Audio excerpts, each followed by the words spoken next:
अरे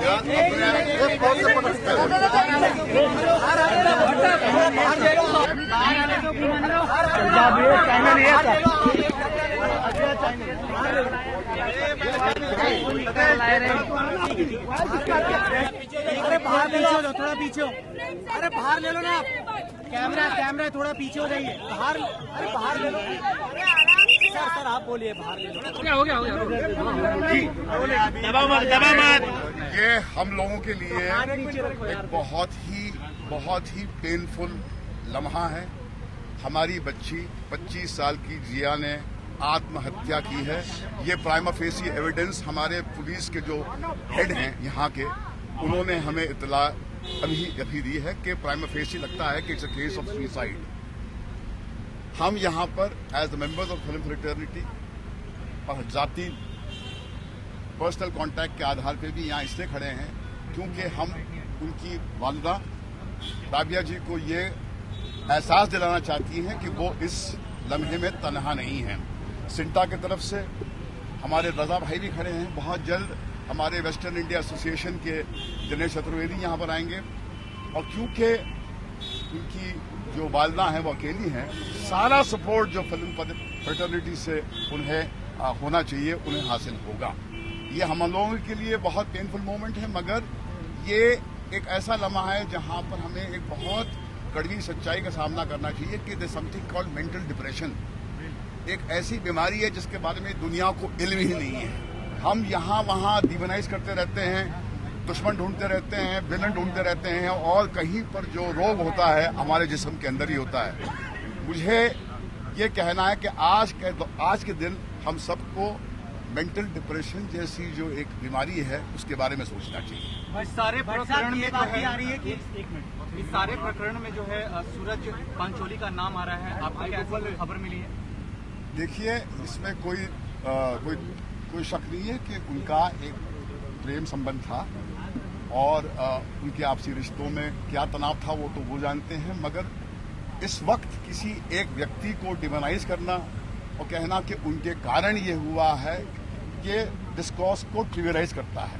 जैसे मैंने कहा कि एक कैटलिस्ट हो सकता है, एक ट्रिगर हो सकता है, एक इमोशनल ट्रिगर हो सकता है, मगर कहीं पर इस बच्ची के अंदर एक ऐसे कुछ लक्षण थे कि वो डिप्रेशन के जो एक भवन में आहिस्ता आहिस्ता फंसती जा रही है।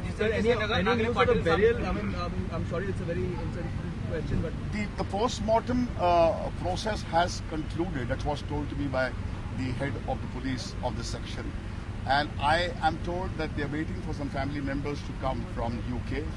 And from my information available to me, the burial will be tomorrow, and that is my information at the moment is. उनकी बहन आ रही हैं शाम की 7 बजे की फ्लाइट से और कल सुबह जो है लास्ट राइट्स परफॉर्म किए जाएंगे। लेकिन सर, जो पुलिस ने डिटेल्स हमें दी है, नागरे पाटिल साहब ने खुद बोला है कि 10:53 से 11:22 तक कॉल जो है वो सूरज का ही आया था, उसके बाद सुसाइड हुआ है। हाँ, इसमें कोई शक नहीं है कि उसके एक प्रेम के संबंध थे और वो लास्ट कॉल 10:53 को आया था, मगर उसके बाद में उसकी बच्ची के जहन में क्या घटा कि उसने अपनी जान ले ली, वो शायद वो ही समझ पाएगा, क्योंकि वो एक डिप्रेसिव माइंड के अंदर क्या घटता है उसके बारे में आप फैंटेसाइज कर सकते हैं, उसका सही एहसास आपको कभी होगा ही नहीं। आपको लगता है कि फैटर्निटी का इतना प्रेशर हो सकता है किसी इंसान के ऊपर कि करियर तो आगे ना फिल्में करने के बाद? देखिए, मैं जानता हूं कि मीडिया की मजबूरी ये है कि वो फिल्म इंडस्ट्री को डिमोनाइज करें, मगर अगर आप ऐसा करेंगे तो आप जो इश्यू को ट्रिविलाइज कर देंगे। हजारों लोग फिल्म इंडस्ट्री में पलते हैं और यहाँ पर जीते हैं, जिंदगी में उतार चढ़ाव आते हैं। आग लाइट्स के बुझने के बाद जिंदगी समाप्त नहीं होती है। बहुत हजारों करोड़ों लोग इस मुल्क में बसते हैं जो आग लाइट के सामने अपनी जिंदगी नहीं जीते हैं, मगर वो जिंदगी के चैलेंजेस को फेस करते हैं। ये मानना कि फिल्म इंडस्ट्री की वजह से ये हुआ, ये गलत होगा। हाँ, एक माहौल एक क्राइसिस ट्रिगर कर सकता है। जिस तरह आपके वो डायबिटीज के आपके अंदर जीन्स में है डायबिटीज, तो एक स्ट्रेसफुल लाइफ से वो डायबिटीज सरफेस पे आ सकती है। मगर ये कहना कि फिल्म इंडस्ट्री कारण है ये डिबेट को या इशू को ट्रिवियलाइज करते हैं। बट साहब कभी जिया से आपकी बातचीत हुई या कुछ उन्होंने आपको कभी अपने इस तनाव के बारे में कभी बताया था?